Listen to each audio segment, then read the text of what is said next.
Hi guys, how are you? My name is Silvana. I am Venezuelan and I left my country about 8 years ago, almost 8 years. Today I'm making this video to someone that's not necessarily Venezuelan or someone that comes from Latin America. And today I want to share the heartbreaking story of Venezuela and how it's been struggling under a dictatorship for many years now. The situation has only gotten worse. Today I want to talk specifically about the elections that happened last year. I'm only speaking as a Venezuelan that left her country and is constantly following the news day and night. I'm not a journalist, I'm not a professional, so just bear with me. This is a conversation between two people. Okay, so basically in the past few months, something crucial happened in Venezuela's political landscape. Maria Corina Machado, one of the most prominent voices of opposition, was prevented from running in the presidential elections. The government barred her from even submitting her candidacy. This was a clear attempt to silence the opposition and keep the current regime in power. Because of this, the opposition had to find a different candidate and they chose Edmundo Gonzalez. He ran in the elections for those who want a change. Venezuelans are no longer choosing to support opposition. We're just choosing to support a change in our country. During the voting process, people showed their support loud and clear.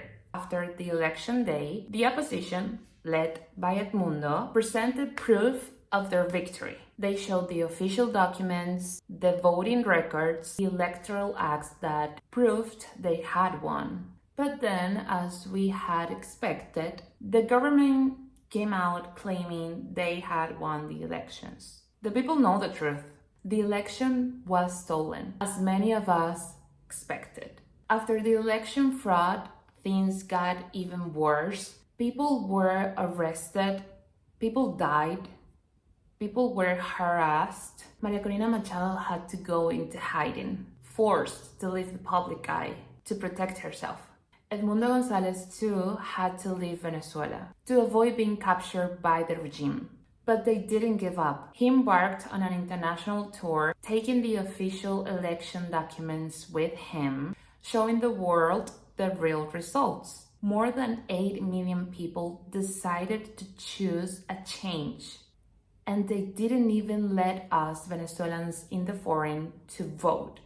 Both Maria Corina and Edmundo had confirmed multiple times that on January 10th, Edmundo would return to Venezuela to be sworn in as the rightful president of our country, in accordance with our constitution, of course. But as we all feared and as we all expected, again, that didn't happen. On January 9th, Maria Corina, who had been hiding in for months, called on the Venezuelan people to take to the streets peacefully and demand the change we have all been waiting for. Despite the constant threats, the repression, and the fear the government has instilled in us, thousands of Venezuelans showed up, taken to the streets to support the cause for democracy. That day, as we all had expected as well, Maria Corina was intercepted by government forces. She was attacked and forcibly taken, but thankfully she was released shortly after.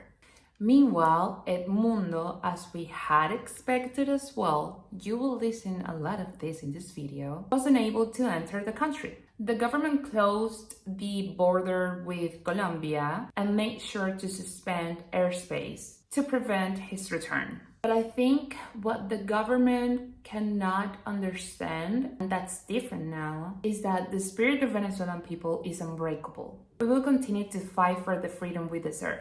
And I would just like to add that there are 8 million Venezuelans outside of the country, spread worldwide.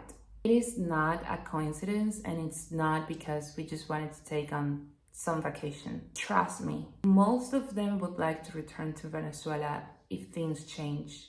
And if this doesn't change, I don't think the continent is ready for 4 million, 5 million Venezuelans leaving the country again.